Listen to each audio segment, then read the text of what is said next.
The girl threw the toy head out, but the toy head turned life-sized. Scared, she picked it up and put it back in the dollhouse. She couldn't let the dollhouse tragedy happen in her own home. The next day, she gave the dollhouse away. That head was just way too creepy. Even though the girl warned her over and over not to hurt the doll family inside, when she opened the dollhouse, the little boy was under a blanket, with a terrified look on his face. Even the family dog was staring nervously into the living room. Just then, the girl's mom called her for dinner, so she closed the dollhouse. But when she opened it again, the parents who were in the bedroom were now standing on the stairs. The dog had been kicked outside. Worried, the girl looked for the little boy. She found him hiding, but he was okay for now. Then she looked back at the living room.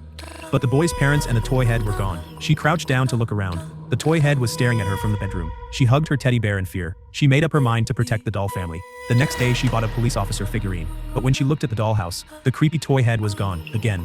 The doll family was praying inside. She placed the police figurine inside.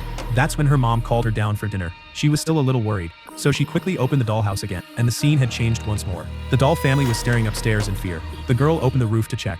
The police officer was searching the attic for clues. Right then, her dad suddenly showed up and told her to go to bed. She brushed him off and sent him away. But when she turned around, what she saw terrified her. The police figurine had lost its head. The doll family was frozen in shock. The doll dad was pointing a gun upstairs. But if the cop couldn't stop it, what could he possibly do? The girl searched everywhere for the toy head. It was hiding inside the mirror. She yelled at the head to go away, then ran back to her bed in fear. She told the doll family, "I'll help you, I promise." She went back to the toy store to buy a priest to exorcise the spirit, but the owner said they didn't have any. Instead, he recommended a Native American figure. They know how to deal with spirits too. The girl placed the Native American figure inside.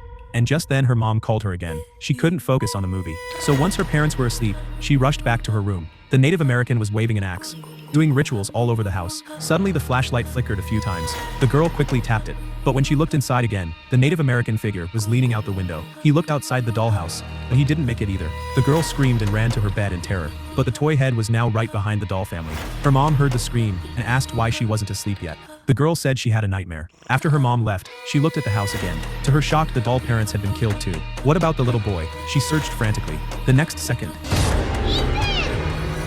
she angrily threw the toy head under the bed and hugged her teddy bear tight. But then she realized the head was now in her house. What if everything from the dollhouse happened here too? She hurried to find the toy head, but the head wasn't a toy anymore. It had grown to life size again. Terrified, she shoved it back into the dollhouse. The next day, she told her parents to throw the dollhouse away. Her parents just thought she was growing up. They had no idea what had actually happened. So they gave the dollhouse to an old man. After they left, the old man curiously opened the door.